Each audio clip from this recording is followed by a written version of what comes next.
Hi there, welcome back to another Crypto Dave video. It's Friday, which means another crypto interest rates and news update. Today is the 13th of August 2021. And as always, we start by having a look at any new coins or rate changes, and no new coins to report this week in any of the platforms that we cover.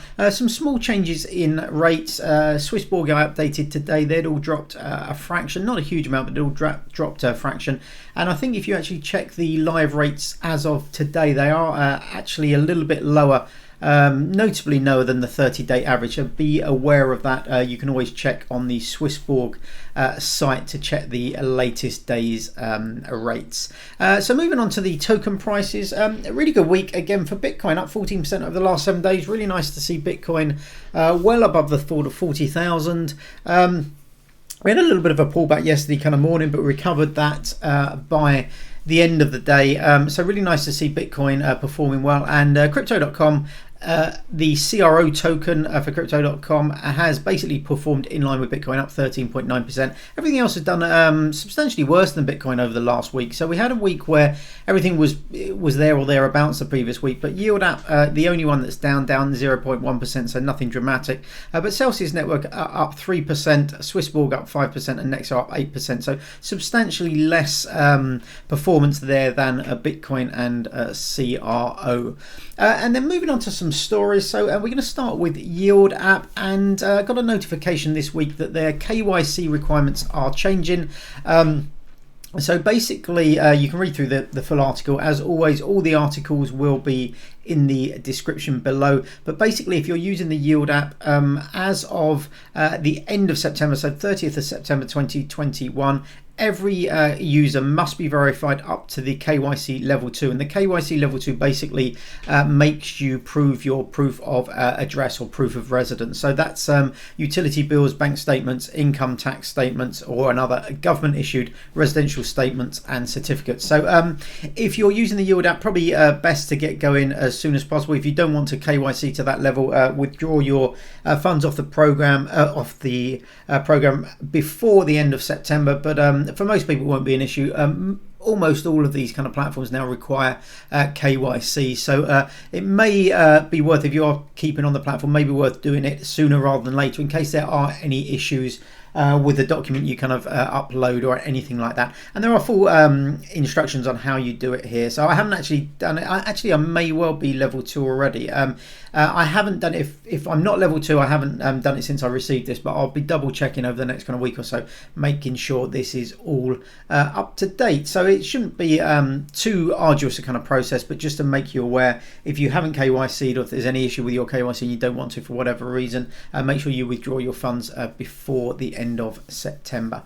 And then moving on to Leaden. Now I covered this a few weeks ago. They announced that they a few months ago, they announced that they were doing a trial of trading between Bitcoin and USDC. I think it launched in Colombia, first of all, and one other jurisdiction. And then a couple of weeks ago, they announced that it was being rolled out. Now, it wasn't available for me in the UK until this last week, but I got an email midweek to say it was available, and it's now, as you can see, available in my account. So this is my Leaden account. There's just this new trade option. You can put in how much you want to kind of trade. It tells you the price. You can preview the order, but that price that you're quoted there, as long as you go through it in the necessary kind of time, is the final price. There's no slippage or anything after that. Now, when I had a quick glance earlier, this is not live data, but when I logged in and had a look earlier, this price of 46,347, I believe the average price on CoinMarketCap, which looks at lots of exchanges, was about 46,500, so about $150 different. So a pretty minimal kind of spread compared to I think some of the platforms. I think BlockFi rather particularly has quite a large spread, so hopefully that will continue. But I'll do maybe a video of exchanging it. I'm planning to test it out next week, so I'll do a quick video and we'll have a look at the percentages the rates rather, compared to various exchange prices. And then moving on to Celsius now.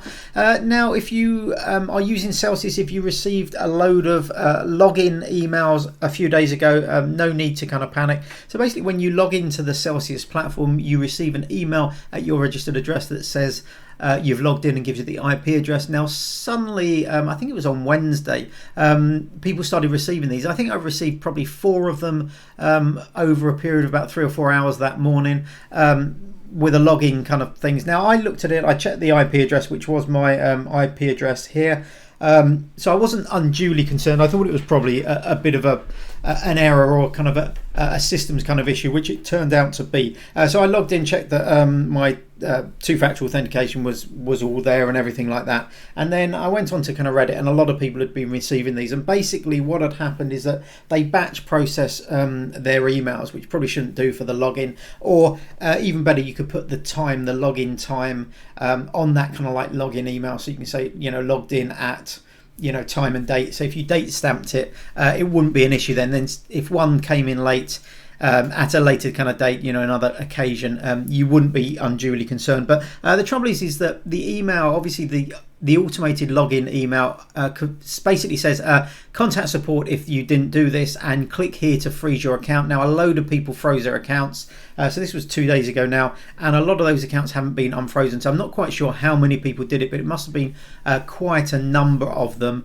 And unfortunately their support doesn't have potentially the capacity at the moment in order to get through all these frozen accounts. So everybody then started contacting Celsius when they realized that it was just a technical kind of issue, and said I want to kind of unfreeze it, and they are still working their way through. As of today, there's still a lot of accounts of people still being frozen out, can't get into their Celsius account. So yeah, a little bit disappointing that it was just a batch email kind of issue, but the upshot of that is that a lot more work for support and a lot of frustration for people that may be wanting to do stuff on their Celsius accounts over the last couple of days. And then another story for Celsius. Now I don't have a tweet with this or anything like that. I couldn't find it on their Twitter account. I just put a link to this because often the stories that we cover are available on the Celsius blog. So it's just blog.celsius.network. So I thought I'd just throw that in there in case those of you who are using Celsius want to keep up to date with the bigger stories that they sort of come out with. But basically, I'll read it out to you. This email came through a couple of days ago. And basically it said that they're writing to inform that beginning August the 17th, so that's 4 days' time, at midnight, automated withdrawals from Celsius account will only be processed at amounts of $10 or more. So basically, if you are trying to withdraw $10 of any kind of crypto or less than $10 of crypto, that won't go through automatically. You have to reach out to the support. So if you do have small amounts floating around, maybe a good idea to get rid of them before midnight August the 17th, so in the next 3 or 4 days, because after that you'll have to reach out to support for them to do them manually. So a minimum withdrawal of $10 won't affect that many people, but if you've been moving stuff around, you've got small amounts left over, a good time to get that off of the platform before it comes in.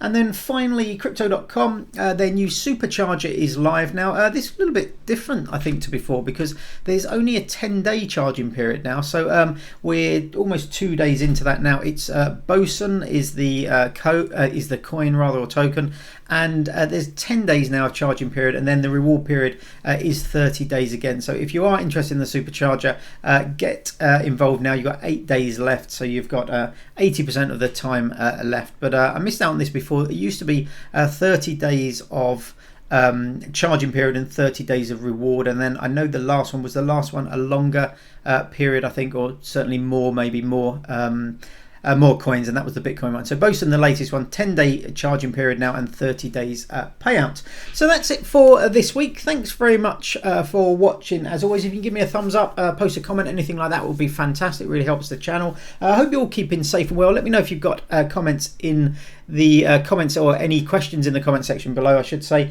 But until then, have a great day. Bye bye.